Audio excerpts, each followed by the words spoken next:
ശബരിമല സ്വർണ്ണ കവർച്ച കേസിൽ ഇഡി ഇന്ന് ECIR രജിസ്റ്റർ ചെയ്തേക്കും. കേസെടുക്കാൻ ഇഡിക്ക് കേന്ദ്ര അനുമതി ലഭിച്ചിരുന്നു. അന്വേഷണ ഉദ്യോഗസ്ഥനെ അഡീഷണൽ ഡയറക്ടർ നിശ്ചയിക്കും. അന്വേഷണത്തിന്റെ തുടക്കത്തിൽ കേസിലെ മുഖ്യ കണ്ണി ഉണ്ണികൃഷ്ണൻ പോറ്റിയെ ചോദ്യം ചെയ്യും.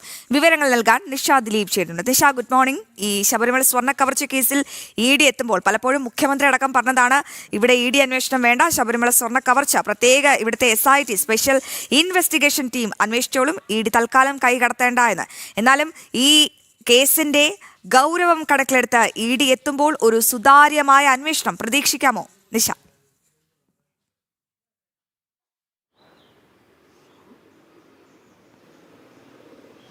Aswathy, good morning.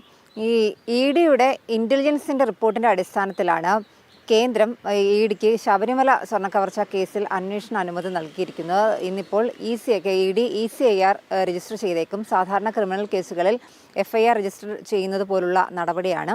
എന്തായാലും ECIR രജിസ്റ്റർ ചെയ്യുന്നതോടുകൂടി വിശദമായ അന്വേഷണത്തിലേക്ക് ഇഡി കടക്കും.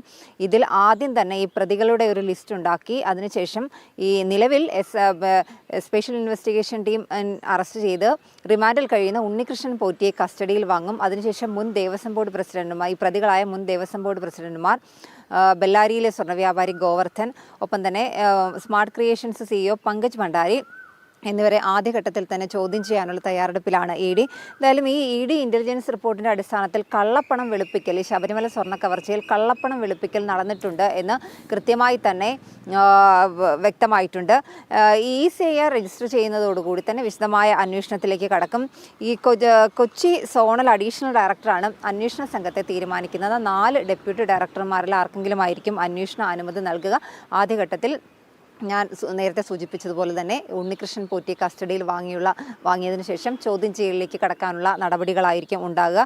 എന്തായാലും ഈ ബെല്ലാരിയിലെ സ്വർണ്ണ വ്യാപാരി ഗോവർദ്ധനെയും ഒപ്പം പങ്കജ് ഭണ്ഡാരി അതുപോലുള്ള ആളുകളെ തന്നെ ആദ്യഘട്ടത്തിൽ ചോദ്യം ചെയ്യുന്നുണ്ട്. ഈ പ്രതികളുടെ ആസ്തി വിവരങ്ങളും അവരുടെ സാമ്പത്തിക ഇടപാടുകളും അടക്കമായിരിക്കും ഇഡി അന്വേഷിക്കുക.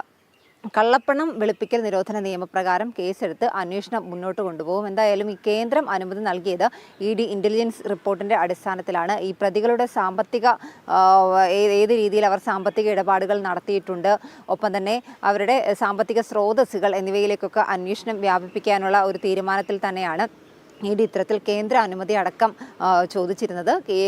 കൃത്യമായി തന്നെ ഈ കള്ളപ്പണം വെളുപ്പിക്കൽ നടന്നിട്ടുണ്ട് എന്ന ഇഡിയുടെ ഇന്റലിജൻസ് റിപ്പോർട്ടിന്റെ അടിസ്ഥാനത്തിലാണ് കേന്ദ്രം ഇഡിക്ക് അന്വേഷണ അനുമതി നൽകിയിരിക്കുന്നത്. എന്തായാലും ECIR രജിസ്റ്റർ ചെയ്ത് വിശദമായ അന്വേഷണത്തിലേക്ക് കടക്കാൻ തന്നെയാണ് എൻഫോഴ്സ്മെന്റ് ഡയറക്ടറേറ്റിന്റെ തീരുമാനം.